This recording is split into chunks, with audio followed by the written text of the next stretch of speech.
କାନୁଲେଙ୍କା ଆଉ ନାହାନ୍ତି। Government of ଇଣ୍ଡିଆର ମନ୍ତ୍ରୀ ଥିଲେ, ରାଜ୍ୟ ସରକାର କ୍ୟାବିନେଟ୍ ମନ୍ତ୍ରୀ ଥିଲେ, ରେଭିନ୍ୟୁ ବିଭାଗ ଦାୟିତ୍ୱରେ ଥିଲେ, ଗଭର୍ଣ୍ଣମେଣ୍ଟ ଅଫ୍ ଇଣ୍ଡିଆରେ କୃଷି ବିଭାଗ ଦାୟିତ୍ୱରେ ଥିଲେ।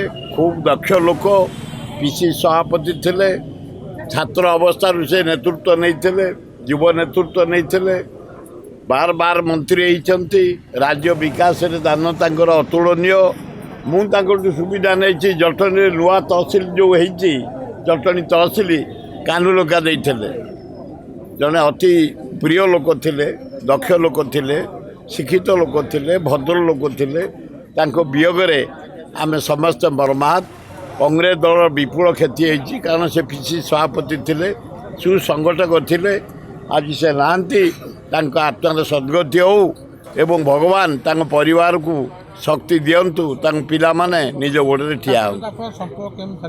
ଅତି ଘନିଷ୍ଠ ଥିଲା, ବଡ଼ ଭାଇ ସାନ ଭାଇ ସମ୍ପର୍କ। 50 ବର୍ଷ ସମ୍ପର୍କ ତାଙ୍କ ସହିତ। ଛାତ୍ର ଅବସ୍ଥାରୁ ସେ ଛାତ୍ର ନେତା, ଆମେ ଛାତ୍ର ନେତା। ସେ ଯୁବ ନେତା, ଆମେ ଯୁବ ନେତା। ସେ ବାରମ୍ବାର MLA ମନ୍ତ୍ରୀ, ଆମେ ବାରମ୍ବାର MLA ମନ୍ତ୍ରୀ। ଅତି ଘନିଷ୍ଠତା ଥିଲା।